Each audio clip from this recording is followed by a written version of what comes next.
And we're live, Greg. What's up? What's up, man? Again, I appreciate you coming on, man. You didn't have to do this, but I'm happy you did.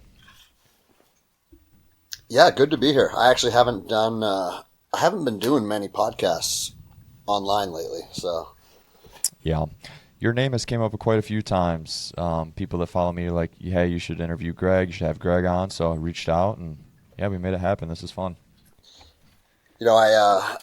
in 2020, when my story went viral, I was doing these like once a week, and then they just obviously started to become further and further apart. And for some reason, when you hit me up, I was like, you know what?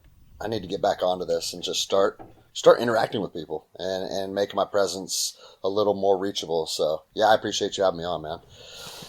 What is that story? I don't have any agenda with you, man. I know a little bit about you just based on, what the internet tells me, obviously. Yeah, yeah. I just want to get to know you as a man, and then I got a few notes, obviously, but what was that story? So that story was when I was a police officer, and I was in law enforcement for about 10 years.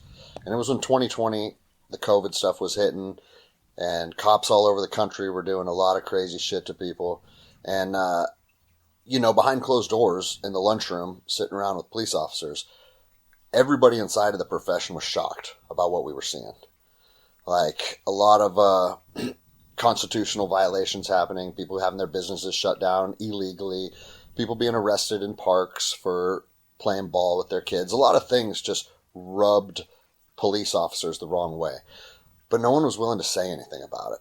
And it was very frustrating because it was like, man, we're seeing cops all over the country behave in a way that is not really congruent with how we feel as a profession, yet everybody just continued to do it.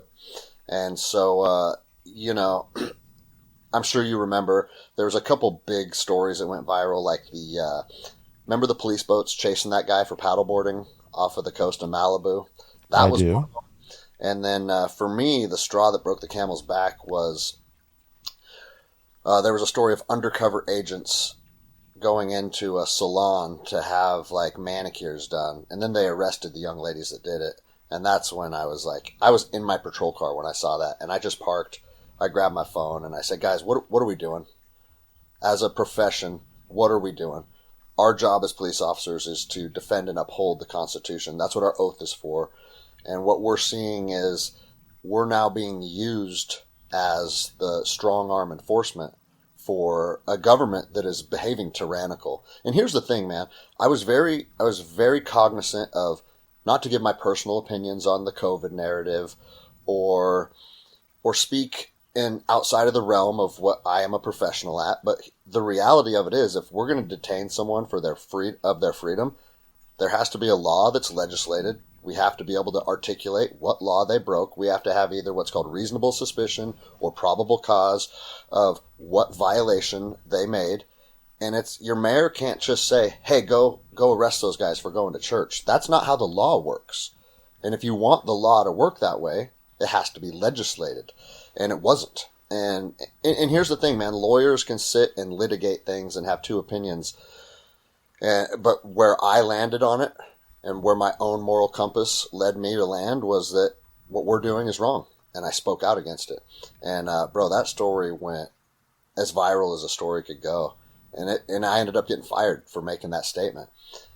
And here's the weird thing about it is that my department said, my chief and my commander, they're like, Greg, in principle, we agree with everything that you said. Like the morals and the ethics of what you said, you were technically correct. But we can't have public opinion inside of the uniform. And that's a violation of a policy that our department adheres to. And it's like they just, they used what they could. They thumbed through policy and got me where they could. But bro, to tell you the truth, man, like if me as a police officer can't stand up against what I think is government overreach, then I'm no longer suited for the profession. Because I'm not just going to take a back seat and allow things to transpire that I think is a violation of people's rights. And so I ended up getting let go for that, and then my life has changed dramatically from that moment, which I'm sure we can get into. Yeah, I'd like to get into it. I was kind of smiling as you were saying that because I was sitting in my patrol car at that time too. I quit policing in 2021. There you go. Yeah. Yeah. I mean, So it's just, I know far too well how you were feeling, what that, upper leadership combing through policy looks like. I've been down there before. Hmm. Yeah. So, but here's the thing on that too, man. It's, I tell a lot of people, I think the profession of law enforcement is a young man's game.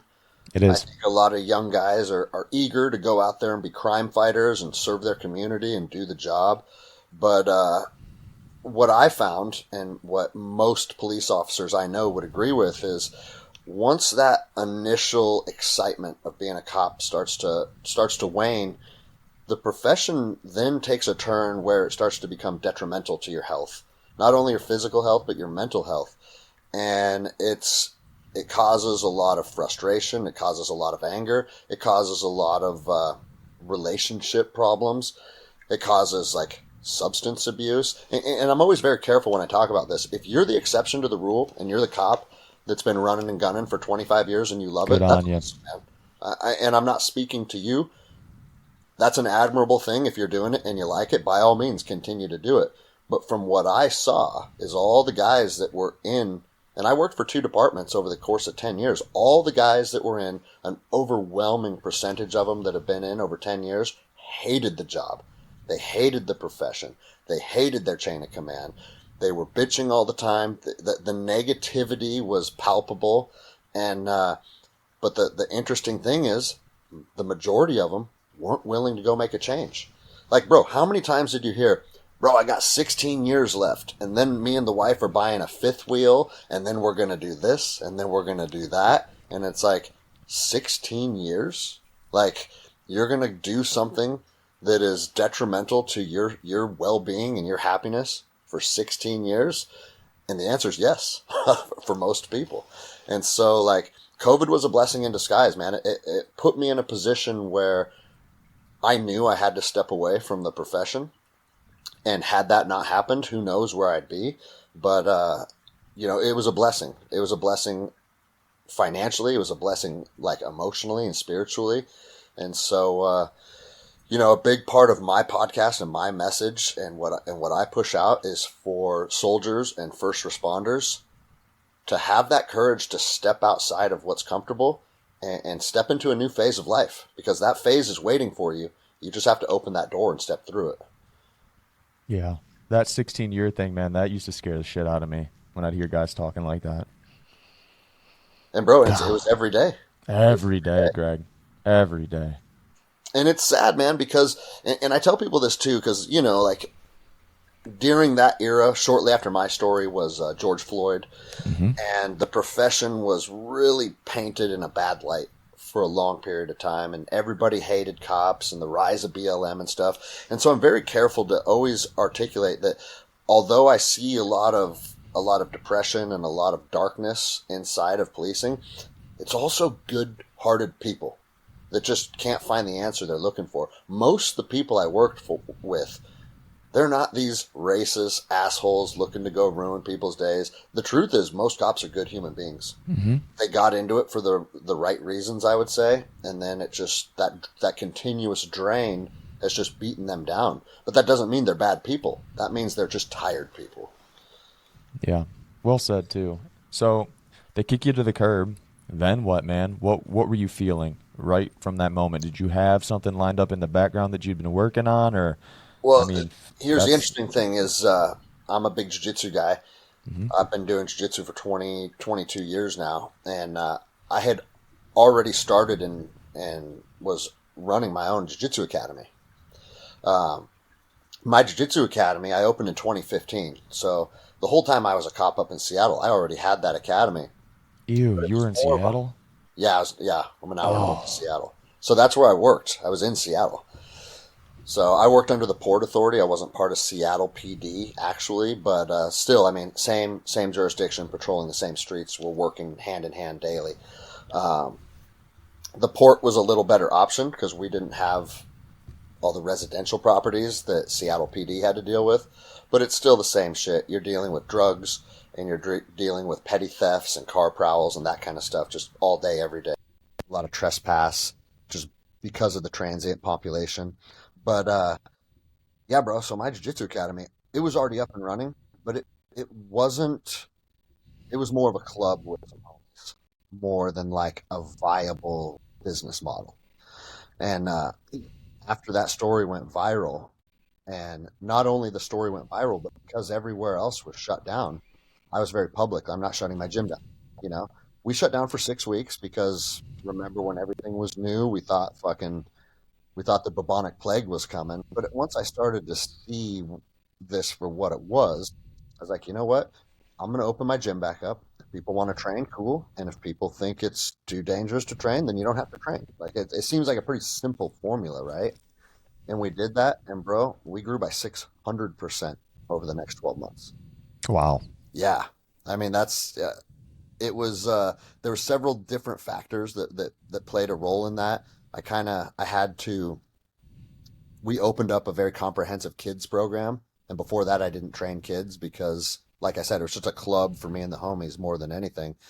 And then once we started including kids, what I found is that actually a kids program doesn't attract kids. A kids program attracts families Mm. because before you know it, the moms and dads sitting watching, they're like, oh, this isn't just something that kids do. I see a lot of adults in here training too. And we started to build a good vibe, a good atmosphere. And before we knew it, man, we had more members than we could even facilitate. And so we had to do a facility expansion. And here we are again, you know, looking at another facility expansion because we're coming across the same problem. So it's good problems to have, though. Yeah, absolutely. And you're a veteran, right? Yes. What's the biggest problem that you see with our veterans right now? Bro, that's the easiest question on planet Earth. The and I served in Second Ranger Battalion. I have tons of deployments under my belt.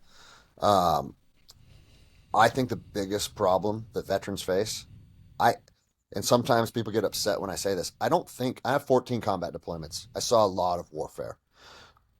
What I've seen within my peers is people people aren't going down the depression rabbit hole because of terrible things they saw overseas. Don't get me wrong. Some of the things we did and saw overseas certainly affects men, and they have to carry some of those things with them forever. But I've lost 7 teammates to suicide over the last 10 years, and from what I've seen firsthand, it's not like, oh hey, like I saw kids get killed, or like I did a call for fire mission and it hit a house that had innocents in it. Like all that stuff happened. But from what I've seen is the lack of being able to find mission, purpose, and camaraderie once we're back home. Because like and bro, so I'm assuming if you want to talk about this, you are a veteran as well. I'm not. No, I just have a lot of vets on the show. I have a lot of vet listeners. Okay. So I like diving into it. Yeah. So let me say this then, because most of the people that are veterans that are listening understand when you are operating in any type of operational element, and for me, I was with the Second Ranger Battalion. That comes with a lot of purpose. That comes with a lot of camaraderie, and it comes with a lot of I would say you're knowing that your peers and your leaders have your best interest in mind. And that doesn't mean everybody's always nice and it's fucking rainbows and cupcakes, but at the end of the day, I knew that the people to my left and right had my best interest in mind. And when you're part of something like that, it feels special. It feels powerful. That brotherhood gives you this sense of purpose. It makes you feel like, it just makes you feel like you're 10 feet tall and bulletproof. You feel invincible. You feel like you're on top of the world when you're part of a highly functional operating element. And then when you step away from that, what a lot of guys step into is, like, hey, I move back home with mom and dad and I find a job that pays the bills. And all that is just a natural process of ETSing and moving out of the military lifestyle. But what most men endure through that process is finding a lack of purpose and a lack of camaraderie. And what I am a huge advocate of is jujitsu, and not only because it's like we could talk about jiu-jitsu for the next 90 minutes, man, but not only does it give you that physical and emotional outlet to be able to kind of detach from what's going on day to day or the emotions that you're struggling with, but it gives you a brotherhood again, and it gives you a sense of camaraderie, and it allows you to connect with people that you feel trust in, and you feel love in. And that's one of the most powerful aspects of our academy is the emotional environment that has been built from training in a actual like physical combat art. And so yeah, man, so many veterans, they get out, they don't know what's next, and instead of looking forward and saying, all right, being a ranger was a period of time in my life, they look back on that as like their Super Bowl. Yeah. That was my physical prime. That was when I had the best friends I've ever had. That was when I felt like I was doing the most important work. And bro, if you think your most important days of your life are behind you, good luck being a motivated person moving forward. Yeah. What are we doing? What are we doing, man? And so I look at it like this, man. Like, I was in the military lifestyle for about a decade between active duty and military contracts from 1999 to 2009. 10 years of my life. Bro, I'm only 44 years old. I might have another 50 years ahead of me. That's 10 times, or that's 5 times the amount of time I spent as a ranger. So like it's just a period of time in my life. And I look at it as a chapter of my life. And that chapter is now closed. Just because that chapter is closed doesn't mean that it didn't help me grow into who I am. It wasn't extremely important and valuable. I didn't forge awesome relationships. Like all of those things are true, but that doesn't mean we can't close that chapter and start moving forward. Yeah, I get that it's jujitsu, and then a lot of the guys are turning into like archery and hunting as well. I do well. I'm there too, man. Yeah, that's good, Yep. man. Yeah, I bought a bow. I would say probably 2021 around there, and just hit the ground running with it. And bro, I've become a very successful archery hunter in a short period of time. And again, it's for all those same reasons, man. It shooting a bow. To tell you the truth, once I bought my bow, I bought well, right now I have a Hoyt RX-8. I don't like guns that much anymore. Because when you go to the range with your bow, it's almost like serenity. It It's feels peaceful. therapeutic. It's Yeah. therapeutic. Hmm. Whereas like don't I mean I've spent thousands of hours on a range with my M4. I like shooting, I like tactics. That was a big part of my life. But you know how when you leave the range after a hard day of training with your team doing like room entries or CQB, man, you feel like you got your ass kicked, Hmm. you know? Yep. Whereas the bow, you leave the range and you feel rejuvenated. It's fucking Yes. bizarre, man. Hmm. Yeah. I really enjoy, again, man, I'm pretty new to you. Be honest. So, I'm scoping out your page, so on and so forth. I like the messages that you put out, the short little reel clips of you just driving in the TRD or whatever it is. And yeah, a couple of them really stood out to me. You cool if we kind of jump into a few? Oh, yeah, yeah. I really liked the one where you touched on the high achievers, right? You surround yourself with high achievers. They don't have negative self-talk or even Yeah. thought. I'd like to dive into that, but first, tons of people listening to this, man. How do they find those people? How do they find those high achievers? Where do you go? How do you meet them? Right? Because people, I think for the most part, at least people on a better on a road of self improvement or self betterment, want to surround themselves with like minded people that are doing good things, but they Yeah. might not know how to fucking find them. You have any Well, bro, advice? yes. I think a lot of people just sit in their room and it's Groundhog's Day and they're scrolling Instagram and they're upset about a lot of aspects of their life, but what are they doing to change those aspects of their life, right? And the reality of this experience on planet Earth is there are opportunities being afforded to each and every one of us every single day. And there's probably too many opportunities to actually lean into. I think what we need to do, I'm a huge proponent of it. On my podcast, I talk about this a lot, is be very intentional when an opportunity arises that piques your interest. If there's something inside of you that's like, man, I should probably do that. But most people be like, but I got to work in the morning and I got to get up at 5. So I probably, I, I would say over the last 4 years, anytime an opportunity arose that piqued my interest, I would be very intentional about leaning into it. And doors are always opening and closing for us. We just have to be willing to walk through them.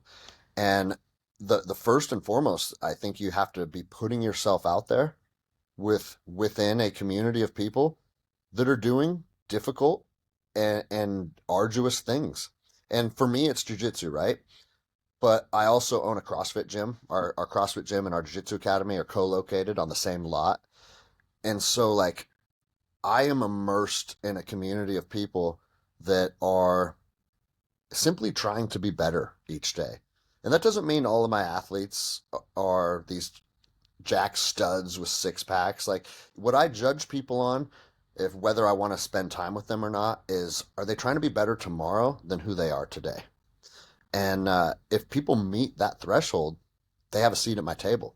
And if they don't, then they don't have a seat at my table. And that doesn't mean I think I'm better than them or I think they're a bad person. I want to be very clear on that because like it can sound very egotistical, right? But at the end of the day, you only have so much energy to share with people. And do you want to share that energy with people that inspire you? Or do you want to share that energy with people that are sucking energy out of you, like the phrase goes, an energy vampire, right? And what I have found is when you build a circle of people that consist of someone that's people that are willing to go out there and strive to do hard things, they're motivated to try new things, and you immerse yourself in that environment, what's going to happen inevitably, because it happens every time I do it, you're going to make a connection with someone. And you don't know what that connection is going to be, and you might not even know why that connection is being made, but on an energetic level, you can feel it, right? And trust that process and lean into that person and build a. I'll tell you a perfect example. Literally, right before I got on the on this call with you, we did an hour-long Zoom with our new wealth coach. His name's Jeremy Newsom, and he's one of the top wealth coaches in the country. And I got invited by a friend of mine who I met through jiu-jitsu. He's a very high-performing real estate agent, like one of the best in Washington State. And he said, "Hey man, I'm going to this event and it's called Ascend, and I think you'd like to go. Do you want to attend with me?" And I thought he was talking about the Ascend Steakhouse in Bellevue, Washington, which is like 30 minutes from my house. And he goes, "There's going to be a group of guys there. I think you'd like to come. They'd be a good guys for you to connect with. You should come." I was like, "Yeah, I'll go," thinking we're going to go out to dinner with a group of his friends, right? Well, then he texts me a couple days later and goes, "Hey, did you get plane tickets yet to Orange County?" And I didn't even know what he was talking about. I thought we were going to get a steak I, dinner, man. yeah, yeah. To find out, this is an event in Laguna Beach, and it's all weekend, and it's called Ascend, and it's like a millionaire mastermind. And when he said that to me, I didn't even tell him that I misunderstood. I said, "Oh, shoot me the dates again." "Yeah, I'm getting plane tickets right now." And I ended up flying down there, and I ended up connecting with these people that like like I don't have imposter syndrome anymore, but back when I did, I would have thought like, "Oh, I don't deserve to be in this room. These guys are making tens or hundreds of millions of dollars and I own a jiu-jitsu academy," right? But I've had this happen enough to where I didn't end up in this room on accident. And bro, and this is how the world works, right?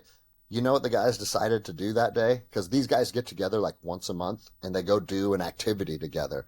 They decided to try jujitsu. They wanted to go roll. They wanted to go roll, And now and you're the guy. and they went and rented out this jujitsu academy. And I didn't even know that this was happening when I decided to go. And it was really fascinating because I showed them a part of my value that has nothing to do with how much money I make or what's in my bank account. But what it did is it instantly put us on this peer to peer level. And they were fascinated by it. And bro, I connected with all these guys and they have and several of these connections have already helped me out massively. And all of that was because I just decided to lean in to an opportunity. And so that would be the biggest thing that I would tell guys is like there's always opportunities arising in your life. But if you're not willing to lean into them, they're never going to materialize into what you would hope they would. And I'm assuming that you had to buy those plane tickets. Oh yeah. Did you have to buy a ticket to the show? Yep. Yeah. So you spent a little bit of money, huh? Yeah. It ended up being a $4,000 weekend, man. And I'll Mm. tell you this too: all of the top earners, all the guys that are, because what do middle class people, like, we came from a background in policing, right, which is a Hmm. middle class profession. What do middle class people typically hold the beliefs of very wealthy people? Is that, man, that to get there they have to be kind of dirty. They have to be snakes. Like, money is the root of all evil, right? And that's something that a lot of people hold. And as I've started to immerse myself around these types of people, bro, they're some of the kindest, most giving, most generous, most loving people that I've ever met. And nothing could be further from the truth. And one thing that they this is a fascinating thing that I learned this weekend. Every single one of these guys, they believe in the power of manifestation. They believe in the power of positivity. They Can you believe say that just again, please? Just one more time for they everybody, yeah, because they believe I'm in on the here power. freaking weekly, man, saying Yeah, that dude. shit. They believe in the power of manifestation. And I know that a lot of people think like manifestation, oh, that's bullshit because That's hippie. it's hippie and it's just hard work, and it's like, no, no, no. These guys aren't saying you don't have to put the effort in. Manifesting things doesn't mean you don't have to put the effort in. What manifesting things means is you create it in here first, and that's the first step of making it happen in reality. And so things like, here, I'll turn this really quick. You can see on the back of our bedroom door, that's literally me and my wife's Vision board? vision boards. Yeah. The We things have that, one in our bedroom too. I yeah. swear on my life. And if you don't think it and create it in here first, it's never going to have the opportunity to grow into what you want it to be in reality, in physical reality. And I'll even, another one of these guys, and again, man, like, top of the food chain entrepreneurs, they take a picture of their vision board and they laminate it and put it in their shower too, because the shower puts your brain into what's called theta. And theta is a more creativity based brainwave. And Mm. so if you're in your shower thinking about the things that you want to create, it actually empowers you even further to create that. And I'm telling you, there were 16 guys there. Not one of them didn't believe in these things. And they were such big proponents of, like, manifestation and the power of positivity and the power of love. They were such big proponents of it that if you said anything negative about yourself, that that would upset them. And so I'll give you a perfect example. We show up and it's 16 guys sitting in a circle, and we all stand up and give a little bit of background about ourselves, who we are, why we're here, what we hope to get out of the weekend, and just a basic introduction, right? And so I told the guys, I said, listen, I made, and they're very open about their money too. Like, oh, don't talk about money. That's something that we have created to, so we don't exchange knowledge on how to build wealth. In this room, everybody's very open and it's not judging. They just want to understand where everybody's at. And so I said, listen, it's not lost on me that I'm probably the poorest man in the room. I made $400,000 last year, which to me, it feels like I'm absolutely killing. But then I step into a room like this and I'm the lowest performer when it comes to finances. And one of them pulled me aside afterwards. He goes, hey, bro, just so you know, you literally said the words, I'm the poorest man in the room. He goes, when those vibrations leave your mouth and they go out into the universe, the only thing that's going to do is ensure that the energy of poorness has a seat at your table. He goes, because let's look at who you are. He goes, you have a beautiful family. He goes, you have a jiu-jitsu gym that's growing every single year. He goes, you have a podcast that's performing very well. You have good circle of friends you've told us about. Like, by all measurable metrics, you are fucking rich. He goes, you are a rich man. You have to know it. You have to believe it. You have to tell yourself that. And he goes, and just because I have more zeros in my bank account than you do has nothing to do with who's richer or who's poor. And I was like, and you know, I told him, I said, I'm receiving what you're telling me. I'm picking up what you're throwing down, and thank you for saying that to me. And you didn't Because try to rebuttal or anything. fuck no, bro. No, Good. absolutely not. Because That's huge, Greg. That's like the biggest thing to what you're saying right now. You yes, just took that. yes, because bro, you know as well as I know, one thing inside of the profession of first responders is we are some of the most self-deprecating people that there are. And we always attach that almost to like dark humor, right? 1000%. And bro, as I've moved away from that and into more of like a spiritual path, don't get me wrong, dude. Like we can bust each other's balls and have fun and whatnot. But if you ever say anything about yourself that's detrimental or that has negative connotations to it, what you're doing is you're putting that energy into reality. And so we don't allow that at my jiu-jitsu academy. That's one of our tenets. And it's funny because one of my friends that's a black belt came into town, and he saw one of my purple belts, and he said, "Bro, you're looking bigger, dude. You're looking stronger." Meaning he was complimenting him, like you're looking like a better athlete, right? And my purple belt didn't. He in an instant he goes, "No, I just got fatter, man. I'm not. It's not muscle. It's fat." Like instantly, for whatever reason, didn't want to receive that compliment and wanted to say something negative about himself instead of receiving that compliment. And I called him out on the spot. It's like, Steven, you know we don't do that here. Like Stefan said something positive about you, receive that and thank him for it. And you know, it's funny that my jiu-jitsu academy people And how call did he receive that? oh he understood it very well, you know, because that's the culture that we've built too, that we will call each other out on that stuff. And just because I'm the black belt owner, that doesn't mean that people don't call me out on that stuff.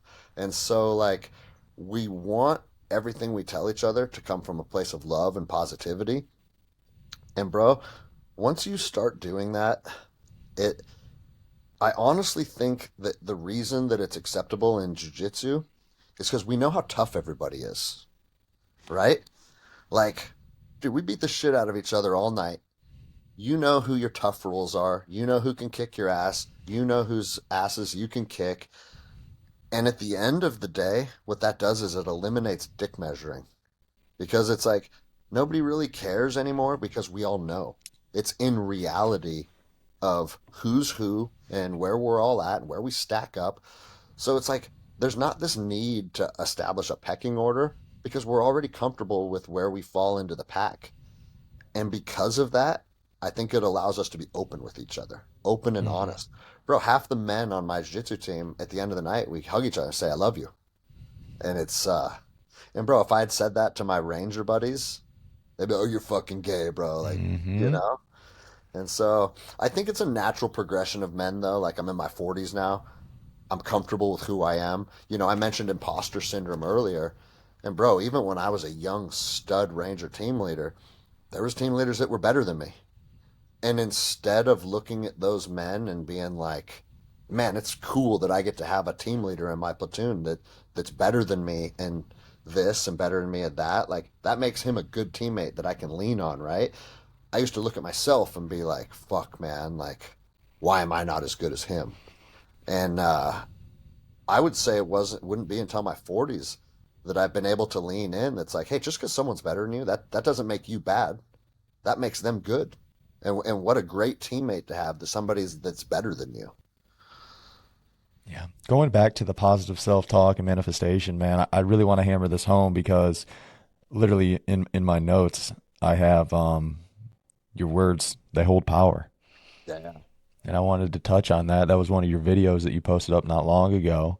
Um, Hammer that home for everybody because it is, and it's so easy to do, right, Greg? It's so easy to maybe take that compliment that somebody's given you and be like, nah, dude, like, I'm just fucking holidays, man. I gained some weight. You Yeah. know, like it's Nope. so, like, you don't even, you have to be very, very cognizant of how you're talking about yourself or to yourself. If you're not, those things can easily slip out without you not even knowing it. And if you're not around that group of people that we're referring to, nobody's going to check you on that shit. Yeah. Well, bro, I mean, it depends on how woo woo do we want to go, right? Like, I've gone off the deep end with plant medicine and ceremonies, and like I have a shaman, and we do like readings and stuff. Like, I like I've I gone, like woo woo, bro. and the reason that I've gone all in on it is because every time I learn a lesson or somebody shares a perspective that's based in good, love, positive vibration, it is always beneficial to my life and it has never been detrimental to my life. And so like years and years and years of compounding these lessons, I'm only feeling better about myself. I'm only growing physically and spiritually, financially, emotionally. Like for me, the proof is in the pudding. And so that's why I just keep stepping further and further into this. But but to answer your question specifically, like one thing that makes human beings unique is we can create things in our mind and then we can create them in reality. And like something as simple as this cup, right? Like, you know what? Instead of leaning down and drinking out of a mud puddle every single time, our ancestors from 100,000 years ago, one of them said, well, this broken coconut, I think I can actually scoop that water up and hold this, right? Like we can create an idea and then we can bring it into fruition. And when we once we know and understand that we have the power to create in our mind, man, that's a responsibility. That is some that is a superpower. And it's like you might think picking up a coconut and filling it up with water might not seem like a superpower. Bro, it's a superpower. And so we realize that the amount of power that we hold as human beings is infinite. And so once you realize that and you believe that and you know that, like for me, it's not a hey, I kind of think this is how the universe is working. For me, it's a knowing because the further I lean into it, the better that I feel as a human being and the better relationships I have. And so if we know that we have the power that our thoughts can affect our reality, if we know that, then we also know that they can affect our reality in two directions. And if we tell ourselves positive things and positive affirmations, it can move us towards good. And I've seen it 1,000 times with my coworkers and my veteran buddies. We tell ourselves negative affirmations and we tell ourselves stories that are lies about who we are and that we're not good, we're not healthy, we're not fit, we're fat, weak, pieces of shit. That starts to take you the other direction. And so, and it's interesting that we're talking about this because that again, I've seen this the the the the higher level of achiever that I surround myself with, and I don't mean that financially. I mean people that are finding truth in their heart and finding peace with who they are And trying to be better and trying to be tomorrow better. than Yes. they are today. What Yep. I'm finding is not only do they have they landed on positive self-talk and positive self-affirmations, but no negative self-talk and no negative affirmations. And it's not only what you speak to the world, but it's what you say inside of your head. And bro, for me, that's been the biggest struggle because it's like I can sit here with you, I can portray who I'm trying to be, I can say the things that I think are going to be beneficial to people and beneficial to myself. But sometimes you're laying in bed and it's just you inside of here, and it's like, well, why did you do that, dummy? You should have done this. And, and bro, I feel fucking I feel like I'm crazy sometimes. Like there's literally two people inside of here having to hash it out. And I'll literally say like, "Hey, stop saying those things. Right now, stop saying those things." And then be like, "Let's intentionally think about something else to take your mind off of this. What could you do at your jiu-jitsu academy to enrich your students?" And like maybe start taking mental notes on things that I should be doing to move my life this direction, not because I necessarily want to be thinking about things to move the needle this way, but because I want to be intentional to not allow the negative thoughts to have a seat at my table. And bro, that's still a struggle for me, man. Like that's the thing. Like I think the reason my podcast does fairly well is because a lot of people that start to build a platform are almost like guru energy. Like, hey, I got it all figured out, and this is what you should do if you want to take your life from here to here. For me, bro, I was here and I've gotten to here and I'm happy to share that journey. There's still a lot of darkness and demons that I have to beat back on a regular basis. And because I'm having success with that more often than not, I think being open about that is what helps other people move their journey along. Because, bro, those demons are present in the majority of our peers. Yeah. This is I think timing is everything. What a great conversation to have at this stage of my life because I'm right there with you in a lot of things that you're saying. You know, even with the podcast, like all I've done is just shared my journey. I've been here, then to here, then down here, Yep. back up to here. Right now, I feel like I'm up here. Tomorrow, I might be. I mean, it's just one of those things, but it's relatable. Yeah. People love that, and it's authentic. You're not trying to be anybody other than Greg, Yeah, and just that's fucking it. be you, bro. And Yeah. and then the other thing and this is a good thing to bring up for the younger veterans because I'm in my 40s now, right? Hmm. Because when you get off of that high of active duty or where you felt like you were a superhero, right? And then you might drop down here. And bro, down here it feels like this is the worst thing on planet Earth. And what I want to blow my brains out because dude, I don't have purpose. I feel depressed. Like you feel like this darkness inside of you, right? But then once you can identify what's going on and you can crawl out of that hole, and that can happen through a million different ways of self-discovery, of surrounding yourself with the right people, a new mission, a new purpose, plant medicine. There's a million things that can help us start to climb up here, right? But then fucking your girlfriend breaks up with you or you get fired or you have a catastrophic injury and you can't train anymore. Now your outlet was taken from you and boom, you're back down here, right? Oh, fuck, dude. Here we are again in the throes, like in the darkness, and we have to climb our way back out of it. When you're down here for the first few times, your brain doesn't understand that there's light at the end of this tunnel. What your brain tells yourself is, this is who I am now. This is where I reside now. This is life now. And down there, what does your brain tell you? Your brain tells you, nobody likes you. You're not good at anything. And when it's getting real dark, sometimes it tells you, yeah, your friends and family would be better off without you. Like, down here is where a lot of darkness gets to have its claws in you, and it tells you all these lies, and it convinces you that down here is now the truth.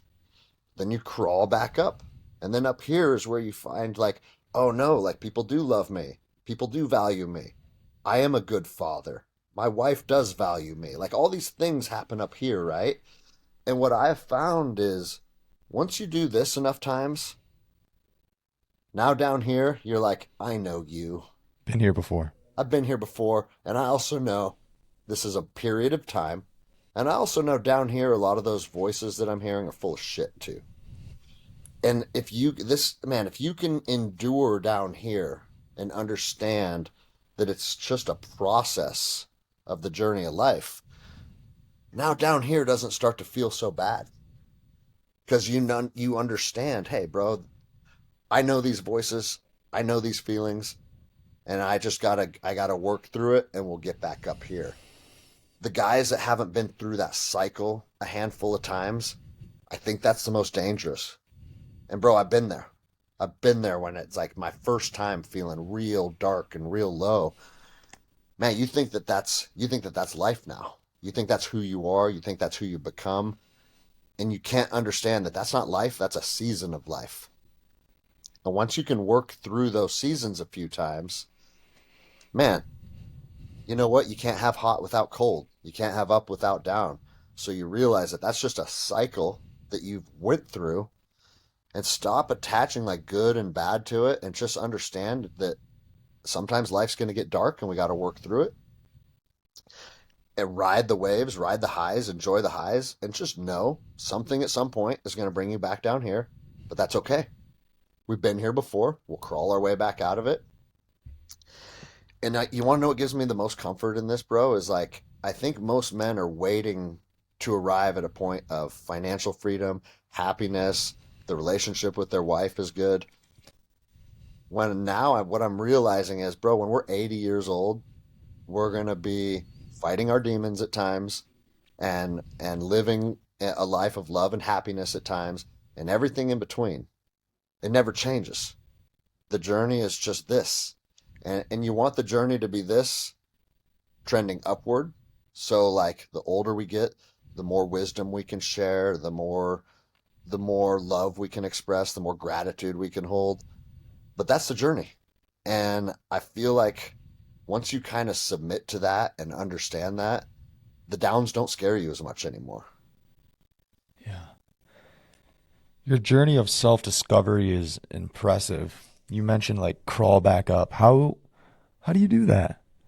People Well, want to know. Maybe somebody's in a down spot right now. Greg, listen to this. How do they get out of this hole? yeah, bro, I can tell you, first and foremost, it's funny you asked this because I went to a veterans retreat center just last week.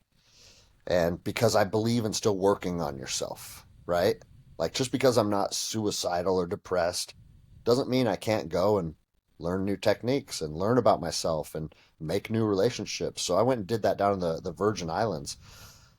Um, and one thing that they talked about down there was, one of the biggest things of crawling out of that is doing it alone is very, very hard, right? You have to be able to find good people to your left and your right. And these people are not saviors. They're not going to pull you out of the darkness and they're not going to save you. Because if you prescribe savior energy to other people, you know what that does to yourself is it actually weakens yourself. Say, I can't do this on my own. I need these other people. So don't, What does your shirt say right now? yeah, yeah, no one's coming to save you, right? And that's my podcast slogan. This is one of my podcast shirts, bro. Um, So don't prescribe savior energy, but look at it like, hey man, I'm gonna go on this journey, and when I have good people to my left and my right, it's easier to walk this path. Because doing anything, bro, we're human beings. It's like ingrained in our DNA to be tribal and to share experiences.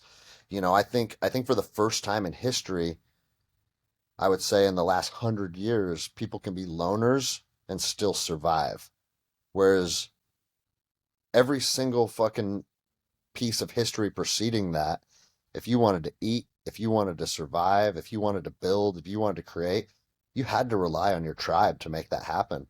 And so what I would tell people is if you're in that dark place, what do most of us do when we're in that dark place? We isolate ourselves because it's easier to tell yourself that story and it's easier to feel dark when you're alone. And bro, for me, I know it got to the point where like I'd almost be intentional about it. Like I want to detach from everybody. I want to get away from everything because I can go sit with my darkness alone, and you almost start to crave that sometimes, knowing that the darkness. That's what I always refer to it as on my podcast. Knowing that the darkness wants you isolated. Be very intentional about doing the opposite of that.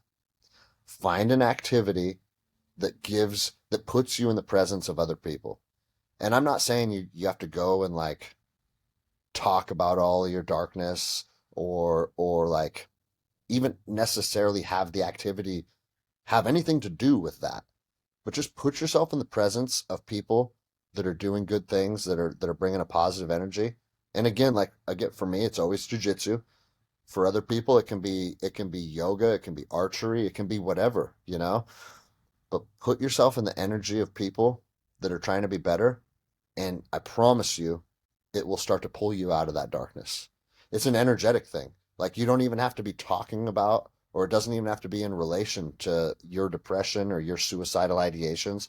You can literally just shelf that and put yourself out there around good people, and that energy starts to lift you up.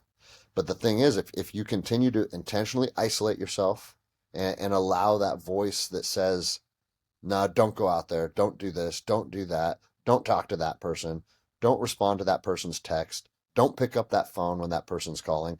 If you allow that voice to control you, it only gets worse. It never gets better, man. Have you always been like this? I'd imagine not. A Fuck. lot and lots of work and conversations and hard, difficult It's, it's funny you say that because, times. like, I already knew the answer, Greg. I mean, we're all trying to improve, right? And yeah, you still are. But when did this start to take a turn, this mindset? I love talking to guys like you, man. man, I would say that it's always been part of me Inside. to a Yeah. certain extent, Yeah. you know, and I've always enjoyed discussing it and talking about it too, and being a pretty open book. That doesn't mean that you can't fall off the wagon and feel like shit and be depressed yourself at times. But even as a young ranger or even preceding that in high school, like I enjoyed surrounding myself with like different groups of people and getting different perspectives and just trying to understand the different aspects of your community. Like I always joke when I was even like 16 years old, I could go skate with the skaters and then go get a lift in with the football team and then go smoke a joint with the stoners, right? Like I've always enjoyed being able to surround myself with different groups of people and whatnot. And I feel like I'm just carrying that on now to a different capacity. Everybody has something to offer. Yeah, for sure, man. And you know, Yeah. when my story went viral, and everybody was asking me to do their shows, I started doing a lot of what we're doing right now, and I enjoyed it. And just connecting with people, because bro, I'll tell you right now, someone will listen to your show, something that one of us said is going to resonate with them, and it's going to provoke a thought in their mind. And they're going to say, man, that guy talked about jiu-jitsu a lot. And every time when I drive home from work, I pass this jiu-jitsu academy and I've been thinking about going in there. And and I'm sure you've got this too. I've received, not to this point, probably thousands of emails from people that are like, hey, bro, I was listening to one of your shows, or I was listening to you when you were on Cleared Hot, and you said this, and it made me think about that. So I went and did this, and it changed my life. And it's like, I'm not the guy with all the answers, but I'm a guy with some answers. You're a guy with some answers. Everybody listening is also a guy with some answers. And if we're open and honest about it, it gives people opportunities to better themselves because they can just pick a little piece of what you're saying. And, bro, sometimes a little piece that might seem like a simple thing to somebody can change somebody else's life dramatically. Like, I'll tell you a perfect example is my favorite emails are not from guys that change their life for the better. My favorite emails are from spouses. Mm. And I'll have young Thanking ladies. you. Yeah, bro. I'll have young ladies, right? Maybe like, hey, my husband is a fan of your show. And man, you talked about how being fat is unacceptable and how being fat is a form of self punishment. And man, that really resonated with him. And he decided to change his diet. He's down 40 pounds. And now he's like a completely different person. The way he interacts with our kids is different. Our intimacy is back, like on and on and on, because I talked about believing in your ability to have a physically strong body on one episode, right? And bro, that goes back to to circle back to what we talked about in the beginning. Like the power of creation is in here. And what we're doing right now is we're creating something and someone out there can receive it. And if the right person receives our message, some magic's going to happen. And it's fucking awesome, man. That's why I haven't missed an episode. And I'm on episode of my podcast 242 because it's real. It's powerful. Yeah. It makes you feel good too, man. Of I course. when I get those DMs like that, it makes me feel good. It makes me like this, running a show, man, it's work. Like there's Yeah. nothing about like it's hard work. Um Finding guests or however it is that you structure it, like it's not free either. You can't just Yep. throw this shit on the internet. But those are what keep you going, man. And I do enjoy it thoroughly. I really, really do. And the moment I stop enjoying it, I'll quit. But just getting those messages, man, that makes me feel good. And bro, like everything we do is self-serving to a certain degree, right? Of That's okay. course. Like if it makes me feel good in here, guess what that's going to do? That's going to make the energy in my household better. It's going to make my Yes. interactions with my family better. So don't ever think like chasing things that bring you peace and you happiness and you fulfillment. It's never a bad thing. It's a good thing.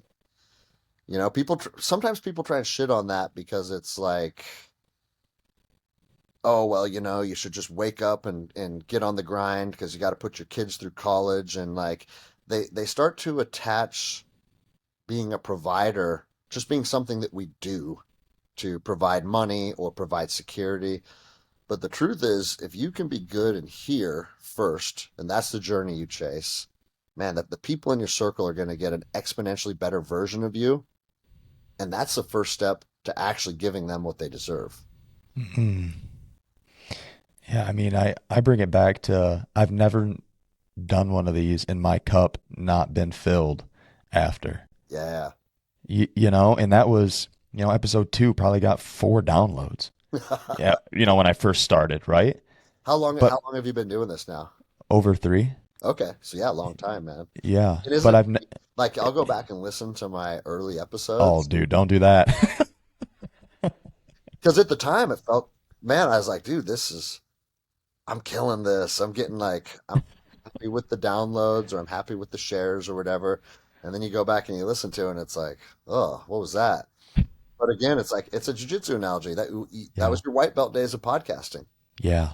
And that's okay. You know, I think maybe I'm in like my purple belt phase of podcasting now. Yeah, I love that. You brought up an example earlier about like, hey, how can I better enrich my students at the jujitsu gym? I feel like we're on the same boat here where with my business, the more that I feed into my guys, my clients, or in my personal life, my wife, my friends, my dad, everything just comes right back to me. Yeah. No, Y- isn't that crazy? Yeah. So like if you want to focus on growing your gym, you don't try to get the next sponsor or whatever it may be, right? Like you don't have to plug it on the pod or tell people how great it is. You just need to feed into the people that are at that gym. You need to feed into it, man. And I don't know where you land spiritually. I'm someone that is kind of open to any and all. I'll take teachings from the Bible. I'll take teachings from the Havamal, which is the word of Odin. And something that the Havamal says, it says like an outstretched hand can receive, but an outstretched hand can also give because people can take from it, right? Hmm. The second that you close your hand because of greed or the desire of not wanting to share, the second you close that hand, your community can no longer take from it, but nobody can give to you either anymore. And so what you've done is you have shut off the flow of abundance and the or however you can prescribe that to wealth, you can prescribe that to love, any positive energy you can prescribe that to. Once you close that hand because you're like mine, that's mine. I want that. Now what you've done is you've closed off the flow of abundance, right? And when I think about that for my jiu-jitsu academy, you're exactly right, bro. When I first started my academy, what did I want? I wanted it for me. I wanted it to build me up and make me the best fighter because I was a new black belt. I was a young stud though, and I wanted like, all right, I want to get the collegiate wrestlers. I want to get the other surrounding black belts. Like I want the toughest dudes around because I want to become better, right? Now, on one hand, that's true. The tougher your room is, the better your jiu-jitsu is going to get. That's true, right? But what I've learned over time is making it about me. You know what it did? It actually put an energetic barrier up between what I wanted that place to be and what my community needed that place to be. And I started hearing people say, like, bro, if you don't have a six pack, don't even go into that gym. You're not welcome there. Things like They that. were they were saying that. Yeah. Yeah. I've heard that come back. Like, bro, if you're not like we got a reputation for being a good fucking like a tough room, right? And at the time I used to think that was cool. We got a tough fucking room. We got that reputation. But you know what I learned, man, is that when you make it about you and not about other people, that keeps you small. That's what stifled the growth for a long time. And when I shifted my way of thinking, and it wasn't from a place of, oh, hey, how do I make this place make more money, right? Don't get me wrong, making money's cool, but if your goal is to make money, this is Andy Frisella 101, who's a friend of mine, man. Andy Frisella 101. If your goal is about making money, you will never make money. The goal has to be, how do you enrich people's lives? And so I started thinking about it. It's like, dude, who needs to be able to defend themselves? Who needs to have the confidence of creating a physically fit body? Who needs to have the confidence and self belief that, hey, if this guy grabs me in a parking lot, I have some answers now? You know who needs that? The most vulnerable and the weakest members of our society. So it's like, hey, this guy works at Boeing and he rivets planes. He's never been an athlete in his life. He's 40 pounds overweight. He doesn't like who he sees in the mirror. He's embarrassed by his physique. Him and his wife don't have a good sex life. Like, oh, that's the guy that needs empowerment. It's not the young stud collegiate wrestler just because he can push you. That's not who needs it. Who needs it is this guy or the single mom that's a little overweight and is struggling to get her kids to all these different practices and still hold down a job. And it's like, man, you bring that woman on the mat, you bring that guy on the mat, and you start to see their life change dramatically. And you want to know what I found out through this process, bro? Is when you are serving the most vulnerable. And bro, I feel emotional saying this because I know it's a truth. When you build a facility that serves the most vulnerable, you know who else it attracts? The most capable. And so we do have this huge group of exceptionally capable men that'll fucking just beat the brakes off of most human beings. But they have this like shepherd energy because they're helping all of these other people that are in the beginning of this phase. It enriches It everybody else. enriches everybody. And now, bro, we do got collegiate wrestlers and we do got high level black belts and we also got white belt moms. And guess what? That white belt mom is part of our family. And it's like, oh, that's the formula. And the formula came alive when I realized like, man, we need to serve women and children and out of shape men because that can take their lives, like it can take them from here to here. Whereas you want those fucking pro MMA fighters and those collegiate wrestlers, those guys are already those guys are already physically at a level that puts them ahead of 99% of humanity, you know? But you know what those guys are finding now? Those guys are now finding a spiritual enrichment by pouring back into weaker members of their community, and it serves everybody in a different capacity. And where are you at geographically? Eastern Montana. Eastern Montana. Okay, so you're not super far, but you're far enough away that you probably can't make a day trip out of it. But bro, I'm telling you, you step into my academy if you're Where ever are out you at? Washington State, hour north of Okay. Seattle. You Okay. step into my academy, and the energy is palpable. It's a sanctuary now. I would love to. It'd be, I'm not afraid to travel. bro, it'd be great, man. Come out and stay a day or two and just see what it's all about.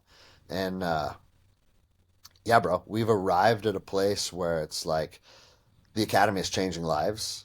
We have a handful of guys that are, like down 100 pounds and got that story of like finding themselves again and everything in between, man. You got 10-year-old girls without fathers that just couldn't even look you in the eye, and now they'll beat the crap out of kids. And it's like, dude, it's awesome, man. You're building something extremely special over there, man. For sure. For sure, man. I, it's funny. I don't know if you saw this, but I shared a picture yesterday or the day before because there was some pastor that was talking shit on martial arts and jiu-jitsu. He's like any parent that would put your young girls in a room with a guy with young boys that are going to crawl on top of them and mount them, and he's like basically trying to tear down what jiu-jitsu is. And it's because he doesn't understand it, Of obviously. course. Yeah. Um, but this guy has a big following too. He has like over 100,000 followers, and if you have a big following and you're going to try and tear down something I'm passionate about, I'm going to have a response to it. And I posted a picture of some of our young girls, and I just challenged them, hey, come out and roll with these. You're saying that young women shouldn't partake in this. Come out here and roll with these young women and see what happens to you. Because I got 14-year-olds that'll beat the brakes off of people that don't train. And here's the thing, man, it's people misconstrue this as like thinking that what this is all about is who wins in a fight. It's not about who wins in a fight. That is a small portion of the what you gain from the mats. It's the confidence, it's the belief in yourself, it's eliminating fear. I always joke, my daughter's 15 years old. She goes to the mall. I'm worried about someone that tries to sexually assault her more than I'm worried about her. Mhm. And knowing that, her carrying that confidence, sure, if there is a physical encounter at some point in your life, that's going to be a tool that you get to fall back on. By no means am I saying that that's not true. Jiu-jitsu works. But what's more important is the way you carry yourself into an interview, the way you carry yourself in your office at work. Like I had plenty of bosses over the years that were just those crotchety old pricks that brought negative energy and would yell at people. But they didn't do that to me. And I wonder why that is.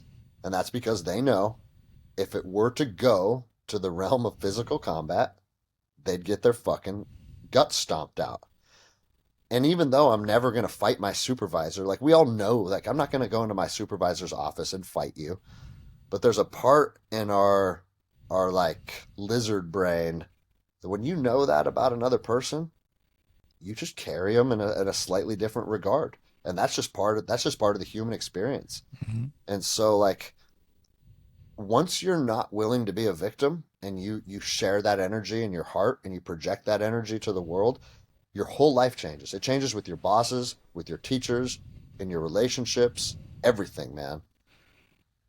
It's a confidence builder too, right? Because a lot of these, you know, soccer moms, let's call them, just to be funny, they roll up in there, dude, and they're probably petrified first time or two. It's Bro, extremely uncomfortable. there is so much fear in Oh my gosh. people's hearts to walk through that door. And that it's funny you say that because I've been very intentional on onboarding people because it used to just be like, hey, jump into the Shark Tank. Like, hey, this is what we're doing today. Um, like I said, we've expanded to the point where I have two mat rooms now, and we have a 101 program, which is a 6-week onboarding program to help people through that initial fear. And but bro, there's also always a little element of fear going to practice. You know, Yeah. it's Yeah. just a little bit of discomfort knowing like, man, how's tonight gonna go? Like Yeah. last night was real rough. I wonder how tonight's gonna go. And it's like sometimes there's a little pit in your stomach. Like, I got my black belt out of Los Angeles when I was a deputy down there, and LA is the mecca of jiu-jitsu. And the guys that I shared the room with were some at the time were some of the best guys in the world. And so I knew on a nightly basis, there's a dude in there that's just going to molest me. And no matter how long you train, getting your ass kicked never feels good. Mm-mm. You can get used to it, but it never feels good.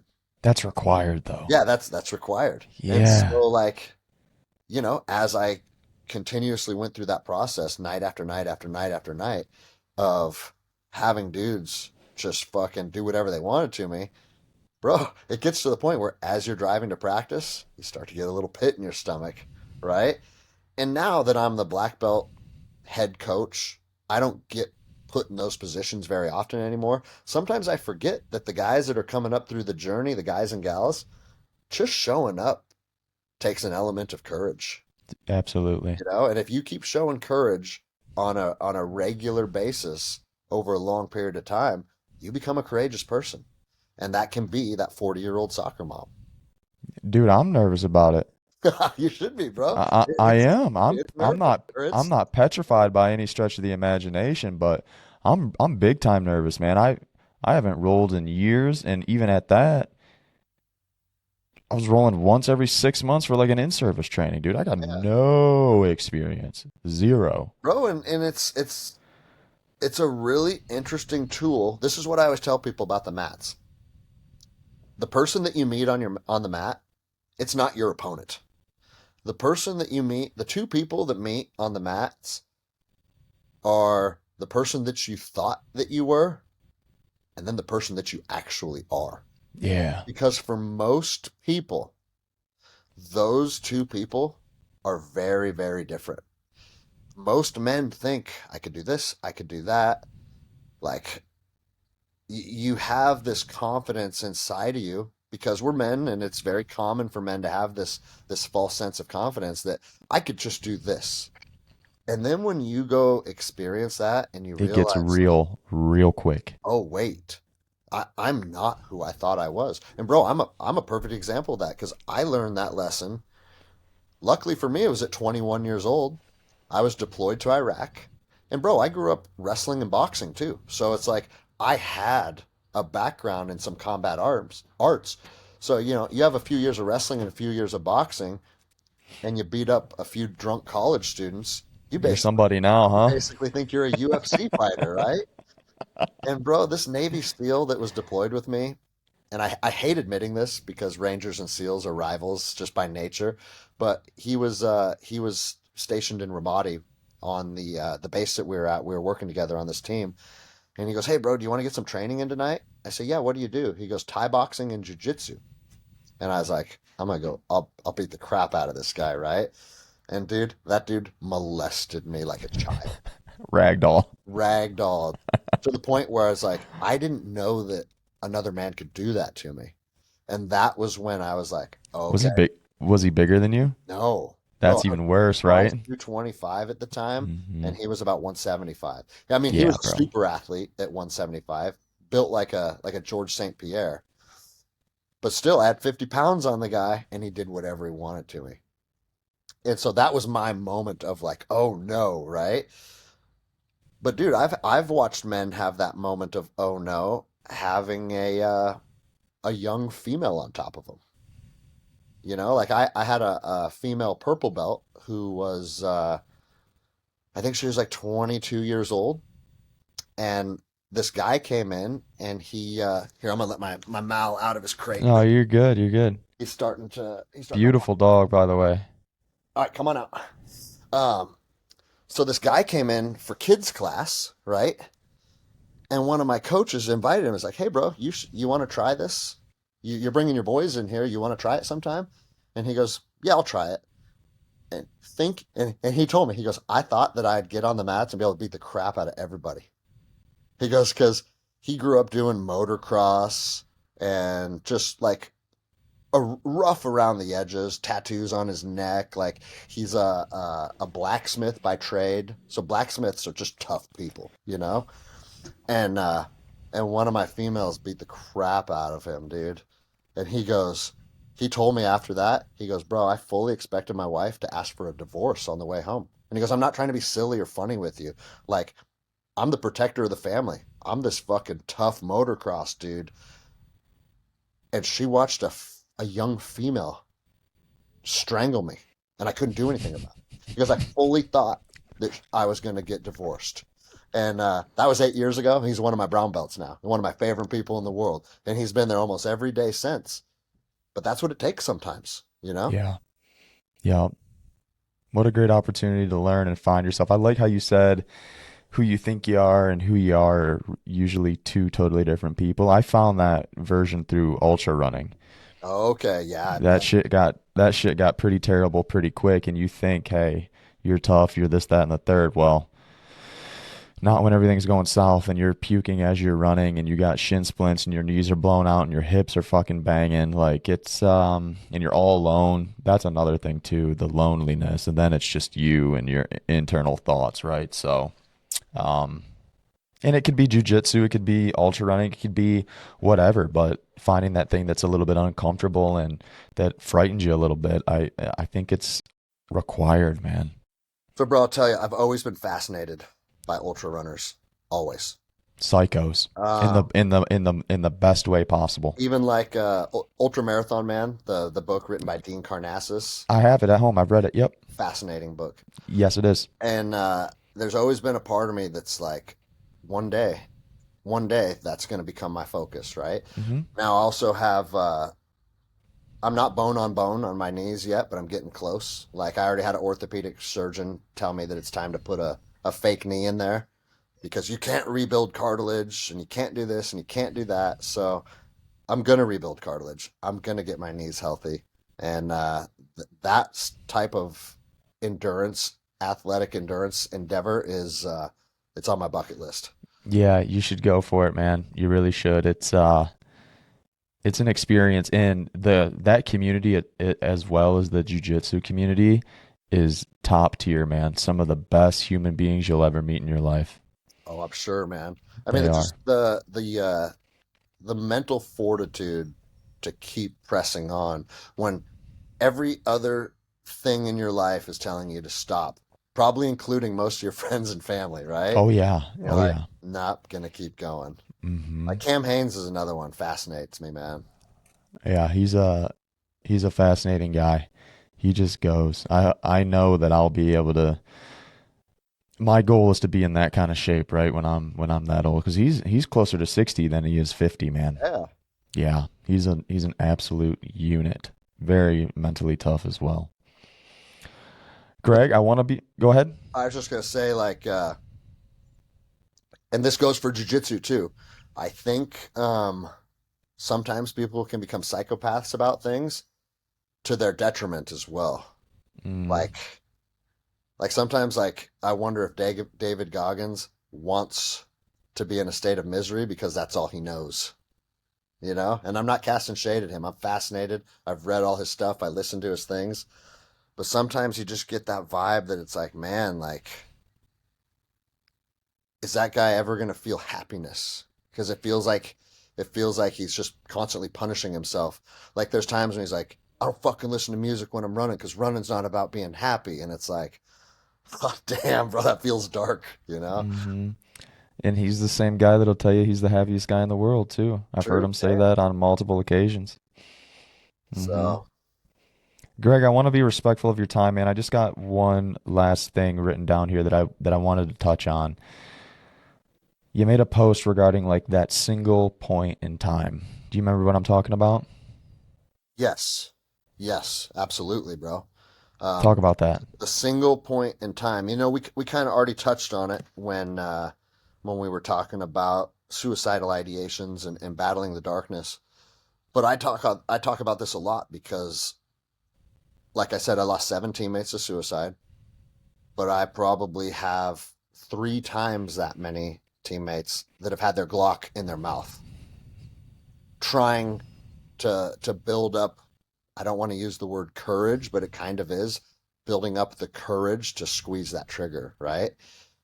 And then most of the men that have been there can tell you, like, like I thought about my wife, or I thought about my mother, or a lot of people, and you probably heard this too, is like, man, my best friend from college randomly called me, and I looked down and my phone started ringing, right? Because we're putting off that energy, and other people can read that energy, even though they might not understand what's happening.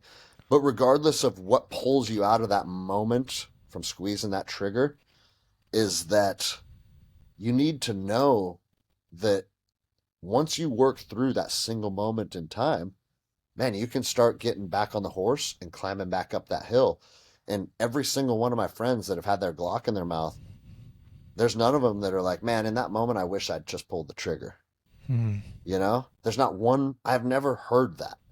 And so, like, that's all the proof you need is if you can endure that single moment in time where you are telling yourself all of these lies and all of these negative things about yourself. Nobody loves me. I'm better off. My family would be better off without me. I'm a loser. I'm a failure. Like, if you can work through that single moment in time, like, literally just make a pact with yourself. Say, hey, you know what?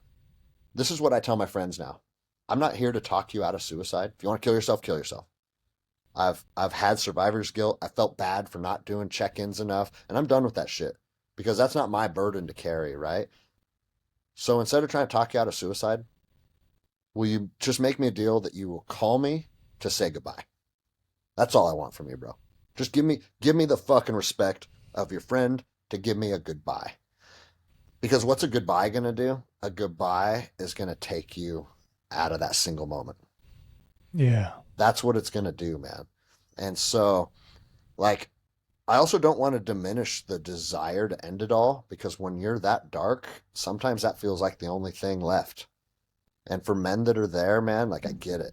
So I'm not going to diminish that or say like your feelings aren't real because I know that they are. But I also know the other side of that is a whole fucking life of good, man. Look at what we've been talking about for the last hour, enriching people, building people up, affecting change, like doing the human experience that we're here to do. That's what's on the other side of that. And are you familiar with Giorgio Carrillo by chance? Do you know who he is? He It had a sounds familiar, but no. Man, he was a recon marine. He was a stud, man, and he had a pretty big presence on Instagram because he was very open about this stuff like we did. And he'd done TED Talks and stuff on it. And he used to say, "Man, I'm unsuicidable at this point because I've worked through that moment and I've understood the peaks and valleys." And then he fucking shot himself like 4 months ago, man. And so it's like, and that was my most recent friend to take his own life. And it's like, fuck, man, he was saying all the right things. He had an understanding of it. We fucking talked about it before. He knew the peaks and valleys. He knew that it was a moment in time, but still, one of those moments in time was just too dark, and it fucking got him, man. And it makes me sad because it's like I feel like he was this close to having a relationship with his demons, where he could navigate that darkness, and for some reason, fucking got him. And so, like, fuck, man, we could do a whole nother show on this because, like, I know that when you're there, you don't think that there is light at the end of the tunnel. But you just have to know that if you're not going to do it for yourself, man, do it for your friends and your family. Yeah. Just say, hey, you know what? I'm going to give this one more week. I'm going to just fucking give it one more week for your friends and your family. Like something we used to say in Ranger Battalion or Ranger School or selection. Hey, great. Um, is I'll quit tomorrow. You know what? Like, I'm not going to give quitting a seat at the table right now. I'll quit tomorrow. And then some guys have said, like, man, like their selections were so tough for the different special operations units. Like, I won't think about quitting till my next meal. So at lunch we can think about quitting, right? And the truth is, like, quitting never really crossed my mind in that stuff. But it's just a way of reiterating, like, hey, I know this is hard right now, and it's mentally defeating, and I'm struggling, but we'll face that tomorrow. We'll keep grinding. We'll keep persevering. We'll face that tomorrow. And such is life, right? So You're absolutely right. Man, it's been an honor for real. This is I that was never know what fun. I never know what I'm gonna get with these, man. That's why I always try to I'll do a little recon, right? But I don't do a whole lot because I want Bro, to be surprised. I'm the same way. I joke to a lot of my guests. It's like I actually do very little recon because then if we get to know each other in real time, this is Yeah. authentic Yes. interaction. As soon as it's a scripted interaction, Hmm. it's more like an interview than a conversation. And don't get Yes. me wrong, some people enjoy consuming interviews, but other people enjoy consuming conversations, and I feel like that's where I'm better suited for sure. Yeah. Likewise. Um, Two things super quick. Where can people find you online? Where can people listen to your podcast? I want you to plug all your stuff. So my podcast is called The Endless Endeavor because that, like everything we spoke about, that's life. It's the endless endeavor, and it's available literally everywhere you can find podcasts: Apple, Spotify, YouTube. YouTube is our lowest performer because sometimes we get shadow banned there, but the other hosts have been really good to us. And then my Instagram is Granderson33. So GR Anderson 33. And no, I'm not part of some weird underground Masonic temple. I was 33 years old. What? Dude, you have a 33 in your handle? A lot of people will go nuts, man. I was like, That's my favorite number. I was like, I Really? was 33 years old when I started my Instagram. So it was Okay. Short for Greg Anderson, 33. Okay. Okay. Okay. I never knew that. This Yeah. is my favorite numbers getting bashed on behind my back. All right. And then last thing, man, you have a feel now for me a little bit, right? Almost an hour and a half. You see how I structure the show. Really no structure. We just kind of go for it. Yeah. Do you have a couple people in mind that you feel like might be a good fit over here? Um, Dead air is okay at this point. I no, get a no, no, lot no, of no, dead dude. air. I got lots of people that I could connect you with that I think would be good fits for you. I would love I mean, that. I'm very connected in the jiu-jitsu world. I'm very connected in the world, the tactical world. Like my best friend Greg Lappin, who runs Fieldcraft, would be a Yeah. good fit for you. Yeah, he was on one of my buddies' podcasts not long ago, I think. Okay, yeah, Yep. we're business partners as well, and a couple things. But yeah, no, I also have a lot of people that are jiu-jitsu students of mine that have worked through like addiction, obesity, like different like really dark problems that they were dealing with through the power of jiu-jitsu, self-belief. And it sounds like I think those are always good stories to tell as well, because that gives people the validity that, oh, that guy did it, I can do it, you know? So Yeah, you let me know. absolutely. I'd be happy to connect you with people, man. Would love that, man. I appreciate you. Greg, it's been an honor. Just stay on the line for me. We'll get your file uploaded and I'll let you slide. Cool? All right, sounds good, bro. Thank you, brother.